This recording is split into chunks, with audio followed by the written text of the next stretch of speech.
bit nervous, and I know that I'm not gonna make it through this without crying. And that's kind of when I knew I was on to something. I'm talking about that original class of canners on YouTube. Well, I'm gonna plead the fifth. So I stopped couponing and simplified my life. Learning to can and sitting in their kitchens was the best thing ever. Isn't canning that old-fashioned tricky method folks that couldn't afford aluminum cans at the grocery store did way back in the day? And something about botulism, which is why no one does that anymore. Well, except for a few crazies. That's exactly what the me of 10 years ago would have said. Now I can a significant amount of my family's meats, fruits, vegetables, sauces, and spreads. Honey, doing all this took me by surprise because I didn't even fit into your typical profile of a canner. I don't live on a farm or have a big garden. I'm not a grandma. I'm not a doomsday prepper. I work full-time outside of my home in a corporate job. I also didn't grow up with someone teaching me how to do this. The truth is, a canner is anyone that enjoys the reward of saving money, having better tasting food, focus on sustainability, and have reserves that don't require refrigeration for long-term storage. Plus, having a canning kitchen adds tradition and a culinary legacy that no other form of cooking can replicate. And that, combined with all the other reasons I just mentioned, is what makes canning an enduring skill even in our present day. In this video, I'm gonna tell you 4 things. Discuss how traditional meal prep like freezing and weekly menu planning can't compare to the advantages of canning. Get personal about how canning has met my family's health and needs in a way that I did not anticipate and believe needs to be talked about more. Give you my first ever tour of my humble but very imaginative canning closet in my downstairs basement. I'll also talk about how I started canning from zero and how you can too. If this is our first time meeting, hi, I'm Cassandra from the blog becomingafarmgirl.com. I'm here to help you start canning and preserving your own ingredients right at home and share ways to use your home canned pantry and meals your family will love. Like many of us, I'm short on time and room here in my townhouse, and so I share tips on how to live a farm fresh life in a small space and in your spare time. Before canning was even a figment of my imagination, I was just a newlywed 3rd grade teacher that wanted to stick to our weekly grocery budget. And I already knew that that meant cooking most of our meals at home, but where I struggled was having some margin so that it didn't feel like I was cooking multiple meals a day. And so naturally, that's where freezer meals initially made sense. But at this time, I was still limited on space because we lived in a 1-bedroom apartment and we only had the top part of our freezer where I could store the meals. And now that we've even transitioned to purchasing a townhouse, I only have like the bottom part of the freezer here in the kitchen, and then I do have a standalone freezer downstairs. But then, not once, between living in an apartment and now in our townhouse, which is about 20 minutes from where we used to live, the power has gone out 4 times, yes, in a city. Forget this. Over a week, which financially and time-wise is a hit that when you think about all the things you want to plan for, you know, it's not for the power going consistently out. And even though that's been a few years since that has happened, like most parts in the US, the electrical grid system in my area is on the older side.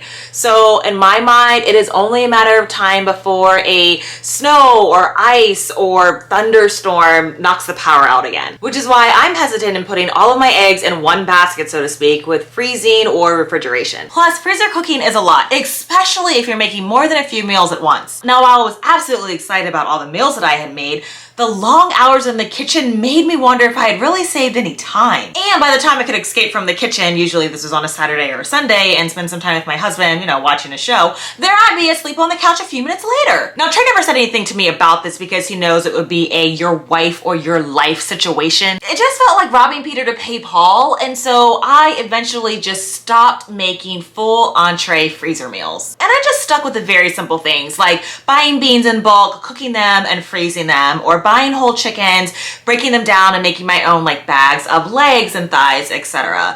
I just cut out all the things where it was not a full production. So between the list of ingredients that I needed to have on hand just to have 7 to 10 different meals a month, the time spent creating a calendar for the said list of freezer meals, and the idea of opening up a bunch of canned foods that do actually have a decent shelf life and turning them into a freezer meal, which makes them susceptible to power outages, and the space constraints that I have with freezing, change freezing from being my primary method of meal prep to not more than 20 to 30% of my menu planning. So no, I have not completely abandoned freezer meals, but now my downstairs freezer is primarily a place where I am storing larger portions of meat and produce and vegetables and all those kind of things that will eventually be processed in some other type of way, mainly canning or fermentation or fresh cooking kind of meals. But I am not trying to be super advantageous and stockpile a freezer full of just freezer meals. Oh, you know what I also didn't like? I did not like the constant cost of purchasing disposables. And you know what I'm talking about? It's like every time I knew I was doing a freezer marathon, I had to get, so many boxes of the gallon-sized plastic bags. I had to get the crock pot liners and then like the aluminum tin foil disposable tins. I mean, that is real money, and those are just single-use items. But I mean, back then maybe it was an extra, I don't know, maybe like $10 or so, which still isn't a joke. But now with prices, I mean, that's just, when I go to the store, 100% of my funds now are towards food items, right? It's not towards all of these other things. So yeah, that was just another reason why freezer prep had to go. This story is kind of layered because I didn't even mention that this was around the time where I had also mastered the skills of becoming a crazy couponing lady. And child, I have some receipts that I am super proud of. But after a year of doing that, I didn't like that my well-stocked pantry was full of processed foods and subpar ingredients. Plus, I was starting to develop anxiety about finding the next sale to replace those items and chasing down newspapers at different locations and shopping at different grocery stores. It's a lot more involved than what you think. Then the stores in my area started to stock triple coupons and change the benefits of their loyalty programs. So I stopped couponing and simplified my life and won back my time by saying, Cass, just buy what's in season because that's going to be the lowest price thing in the store anyways, and it's going to beat the price of a coupon. And then just maintain your running list of about 30 to 35 pantry staple ingredients, and that's all you ever really need when it's time to go to the grocery store. And that's kind of when I knew I was onto something. Now in the background, two other things were happening. I had agreed to make my dad my grandma's strawberry fig jam, and he had mentioned that she canned it using all the figs from a fig tree that they had in their Louisiana backyard. My grandma passed when I was young, and I was clueless about this canning thing, so I turned to YouTube to get a gist of what it meant. And that's where I met the Nitty Homesteader, Sutton's Days, Linda's Pantry, Simply Living Alaska, Melissa K. Norris, Homesteading Family. I'm talking about that original class of canners on YouTube. Learning to can and sitting in their kitchens was the best thing ever. And that's when it clicked. Learning to can was the meal prep solution I had been looking for. Yes, I need a fleet of jars, but once I had them, I would have them for decades,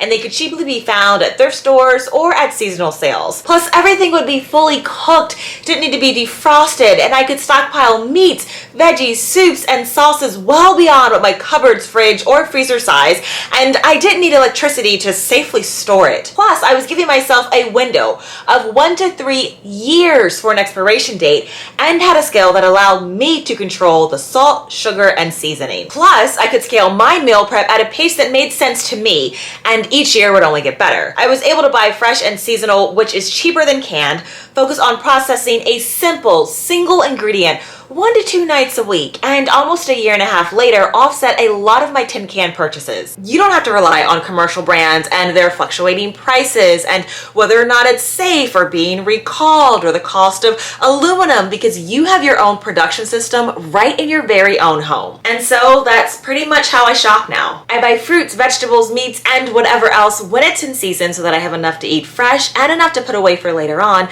so that I avoid paying prices that are double or triple what I know the lowest price to be. The rest of our food is supplemented by our growing vertical gardens. My home is now stocked with meals that are done, delicious, simple, and safe to make because I only use canning recipes that are safe and approved. I moved to the couch because the third reason canning is so important to me requires me to be personally vulnerable, and I'm a little bit nervous, and I know that I'm not going to make it through this without crying. So there was as blissful as could be, canning my heart out, thinking I was slightly off my rocker, until an event happened that changed my life. About 7 years ago, my mom went from having perfect health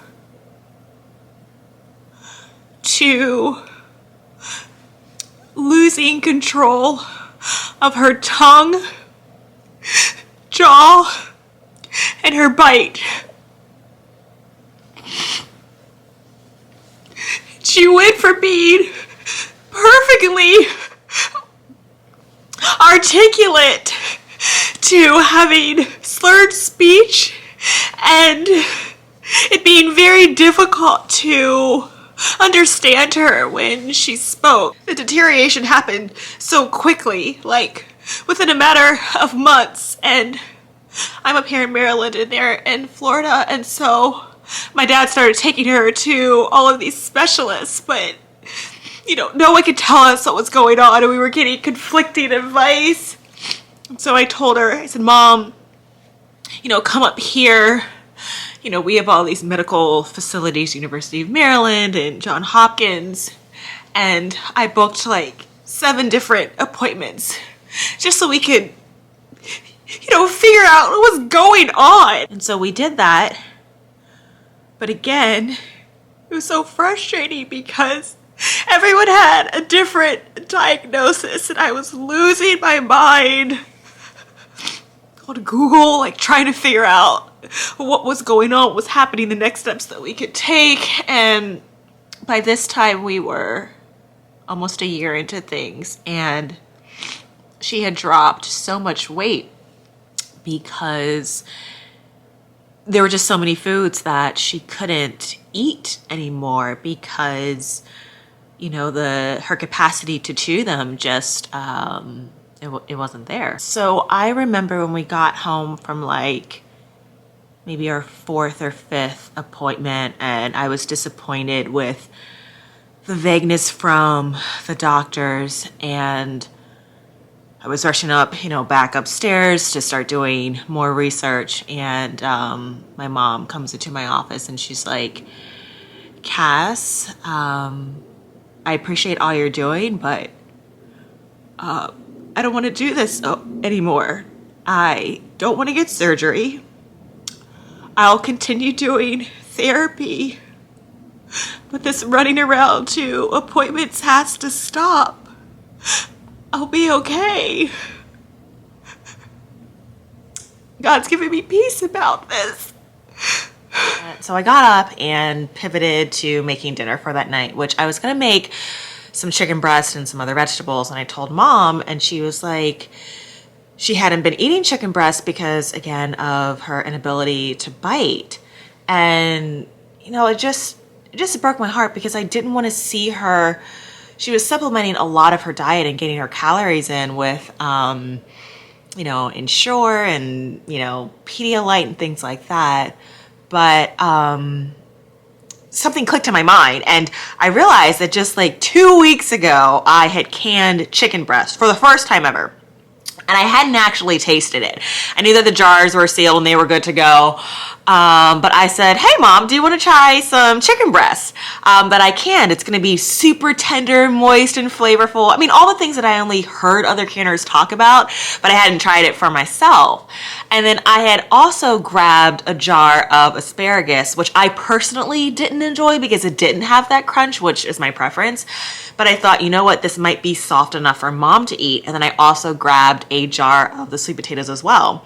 And so, I mean, the stuff was already pre-cooked. And so I had our dinner plates ready within I just had to heat things up in a pot. 5 minutes later, things are good to go. And so we sat down at the table and the food was plated. And just the aromatics of home-cooked food, it was just amazing. Canned chicken breast is delicious. And when I distinctly remember this. So when my mom took her fork and put the fork in the chicken, she said, oh, wow, this is really tender. And I did the same, kind of looking after her like, I've never eaten this before. But she took the chicken on her fork and she took a bite of it.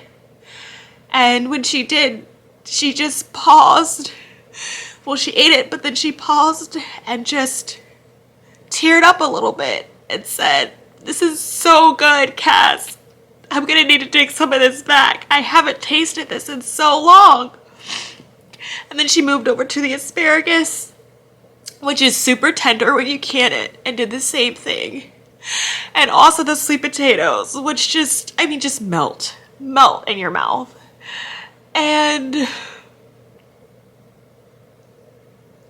I just thought, thank you. Like, how at this point is my mom able to get such enjoyment? Food just represents so much to people.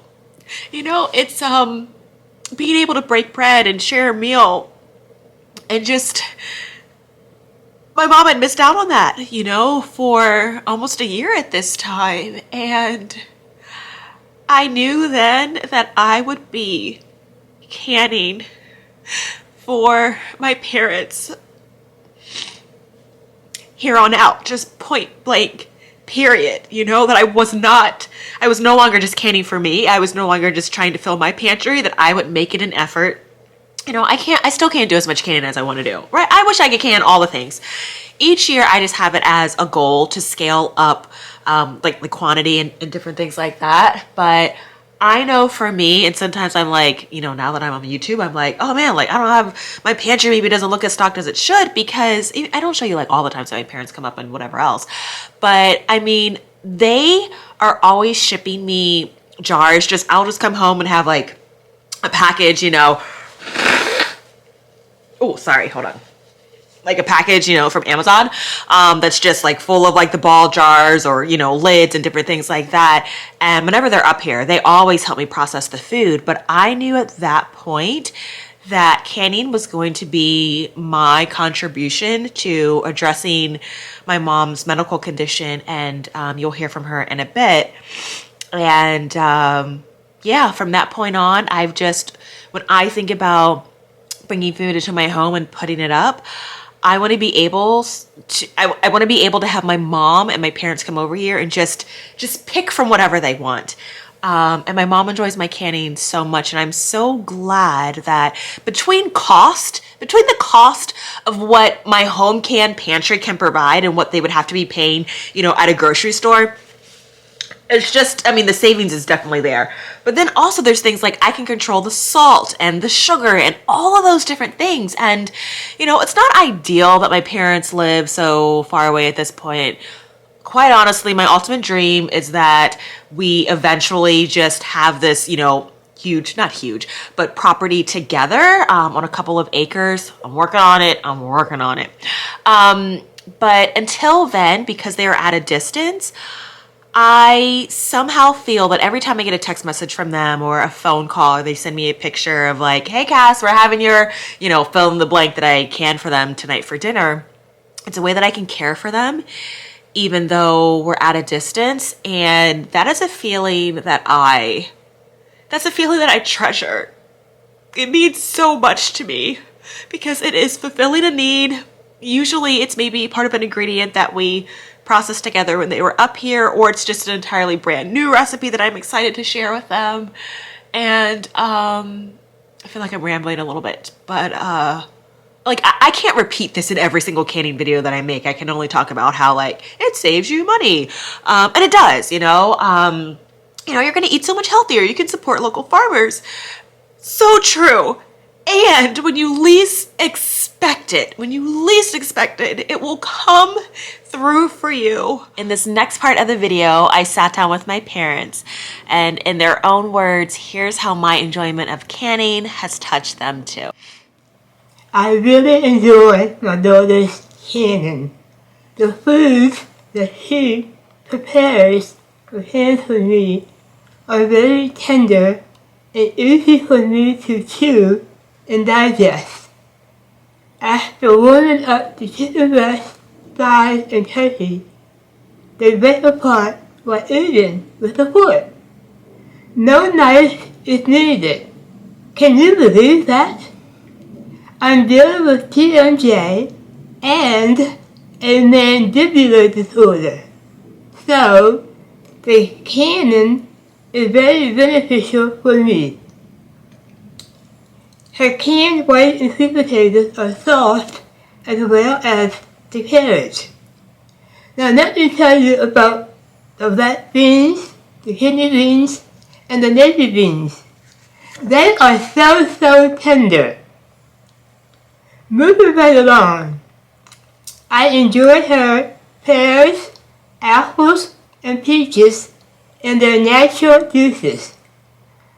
I use her canned pineapples to make smoothies with my Ninja blender. I include red, black, and blueberries in the smoothies, as well as a few other ingredients. Keep canning and loading me up with the goodies. I want a well-stocked pantry. Pretty soon, I will need a second pantry. Love you. Love you, Hannah. Oh, love you too. Thanks, Mom.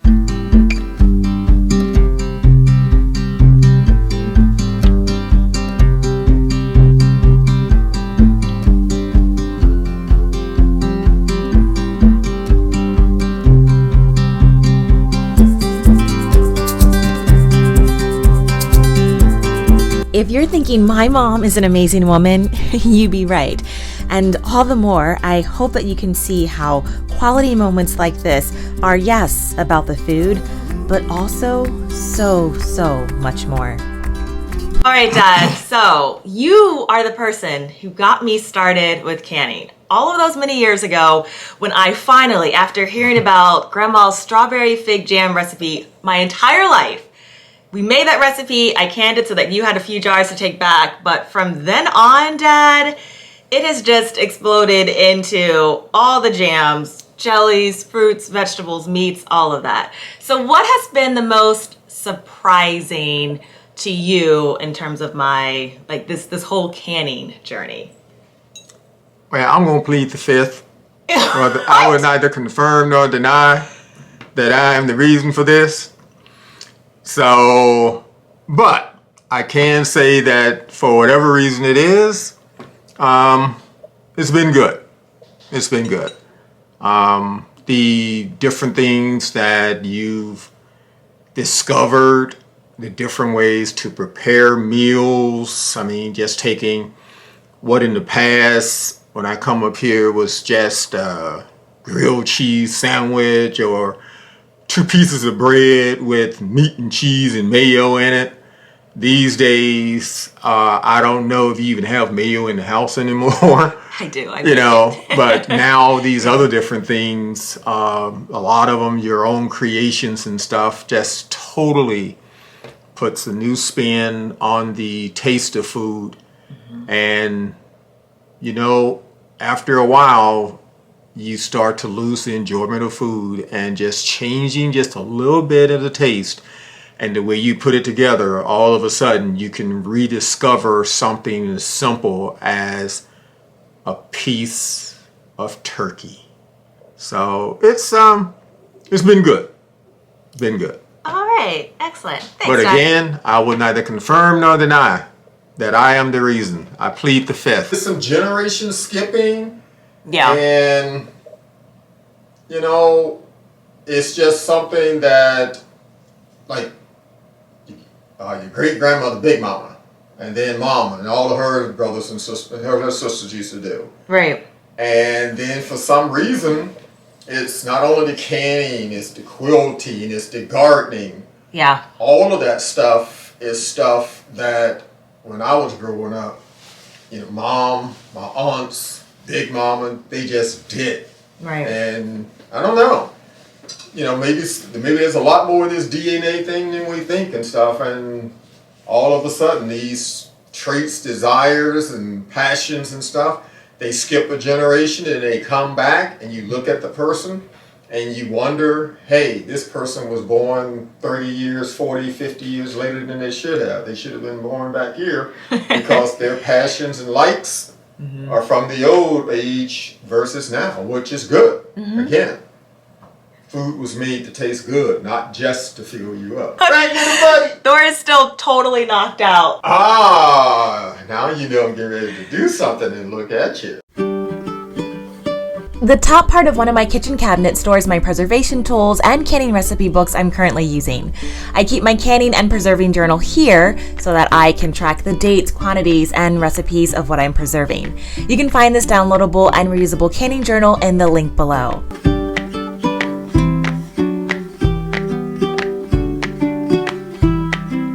And if you haven't downloaded my free homemade condiment ebook, that link and accompanying video are also below. I like to use a collection of thrifted baskets to keep things grouped together, easy to reach, and organized. I'll include a full list of the items featured in the description box below, but honestly, you don't need a lot of gadgets or power tools when it comes to canning. This is a basket that contains a sample from my basement stockpile. I just set this basket on the counter while I'm canning to easily grab my canning lids, rings, debubbler, and any spices or salts I may need to add. I started to make my own pectin, but I do keep just a few boxes on hand in case I'm in a pinch. Behind this basket is a container I use mostly for fermenting. It has my lids, weights, and a siphoner. The lower portion of the cabinet stores the canning jars I plan on using for upcoming meals and is a mix of veggies, fruits, meats, sauces, and dehydrated foods. At full capacity, I can fit about 120 to 140 jars in here. Welcome to the official tour of my canning pantry, formerly known as the space underneath my basement steps. Let there be light. I have a collection of battery-powered mobile and wall lights that add abundant illumination to what would otherwise be a dark closet. I especially love using a wall light kit with a control that, as soon as I open the door, can turn the lights on. As you can see, it brightens things up quite a bit. I've turned this space into a cozy nook, and so sometimes with a cup of tea, I'll browse through my canning library for inspiration or my favorite recipes and sit on a small storage seat I've tucked along the wall. I'll show you many different angles, but here's a gist of my canning pantry. Immediately to the right of the entrance is a tiered storage shelf. It contains a basket of regular and wide-mouthed rings that I grab as needed. Beside that are more of my favorite canning recipe books and backup fermentation equipment. While I've never used reusable canning lids, I do have a collection of them along with golf wax, both of which I intend to only use for short-term shelf life options if ever needed. The top shelf stores common ingredients you'll use as a canner: lemon juice, vinegars, apple juice, and low sugar pectin. I've also got a basket of some other ingredients like pickle mixes and easy gel. Behind the burlap are 2 shelves of grocery store stockpiles, and on the bottom shelf are 2 more baskets with canning inventory. You can never have enough lids. Check out these vintage thick seal ball lids I purchased from a retired canner. This second blue basket contains other whatnots like canning jar jackets, which you've seen me use in previous videos, and yes, more backups. I also have a second Presto canner, which I intend to use for just outdoor canning next year. Let's make our way over to the fermentation storage area. Currently, I've got spicy sweet potatoes, fermented corn salsa, garlic and green beans, sauerkraut, crunchy celery, spicy green beans, mixed vegetables, chipotle kale and collards, and zucchini staying crisp with gut-healthy probiotics. More recently, I've started to diversify my canning pantry with freeze-dried foods. I'd love to have a freeze dryer, but it's just not a purchase we can make anytime soon. So I use the brand that most canners have, Thrive Life, and the quality of the foods doesn't disappoint. Having a pantry diversified in this way makes me feel like I have a lot of options when it comes to taste, time, and shelf life. The top shelf of my pantry keeps my bulk spices airtight. I love that the containers are clear so that I always can monitor how much I have on hand. I've really enjoyed adding these shelf tags to keep my pantry labeled. They move easily along the shelf as my inventory changes and are inexpensive. From apple pie to peach jam, this shelf is dangerous. Next up are sides and toppings like cowboy candy, cabbage slaw, and my famous onion jam, to name a few. Ah yes, and here's our assortment of fruits. Now let's move on to canned meats, where I have canned chicken, plain and smoked turkey, beef and pork options. Home canned soups can't be beat, which is why it's another category in my pantry. If y'all haven't tried my carrot soup recipe yet, what are you waiting for? Broths, veggies, and sauces round out the rest of my pantry. This tour was filmed in early spring after a visit from my folks, so I'm getting ready to start a new canning year with summer and fall produce. The total number of pint to quart size jars I fit on the various lengths of my pantry is about 450 to 500 jars. Honestly, I just shopped my house to find 2 small storage seats from our former living room set, which adds to what I can store in here, and then I used 2 very flat seat cushions that I was going to throw away for back support. I also tucked a small plant stand that I already had in here along with some other finds in my home, and voila, I finally had my canning pantry. We are about to look at what you're taking back, but I certainly must say that this kitchen, for someone who lives in the city, definitely has that country Pantry buy. We have some green beans that we're cutting the ends off over here, cleaning and getting those ready for canning. And then over here, I have counted 40 jars that you'll be taking back, and I still want to process a few more jars before tonight for you to take back.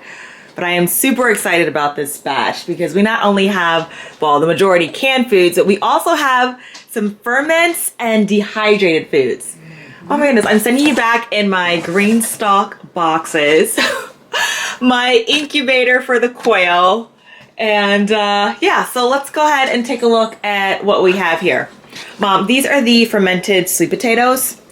They're really good. They have like ginger and red pepper and onion, and they're amazing, full of probiotics. I'm going to change the lid to one of these. This is also the fermented, oh, I got to take my weight out of there. Fermented, it's a combination of, yeah, cabbage and kale. Right. We had that for Easter. That was really, really good. We have green beans, coleslaw, cowboy candy, red kidney beans, and taco soup.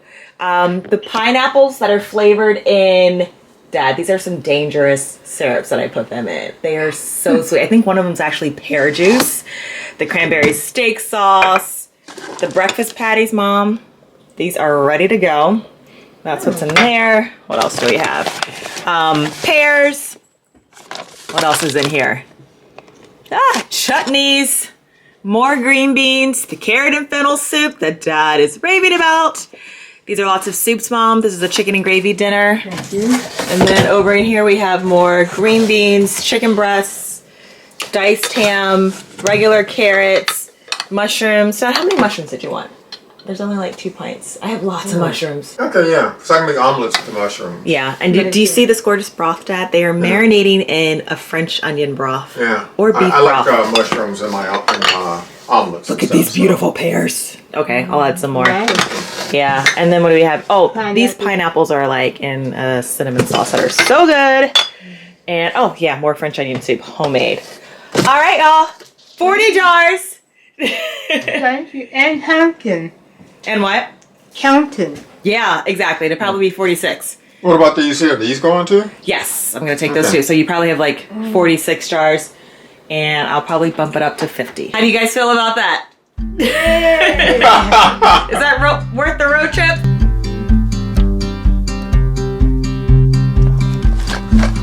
When I started canning over 8 years ago, I never imagined it would connect me with the traditions of my grandmother, be a source of comfort and utility for my parents, or equip me with the skills to get home-cooked meals on the table and have the audacity to chase a farm dream. In my wildest imagination, I never thought it would allow me to meet other canning friends like you. The takeaway is just start small with one recipe. I'll see you in my kitchen or garden soon. Take care, friends.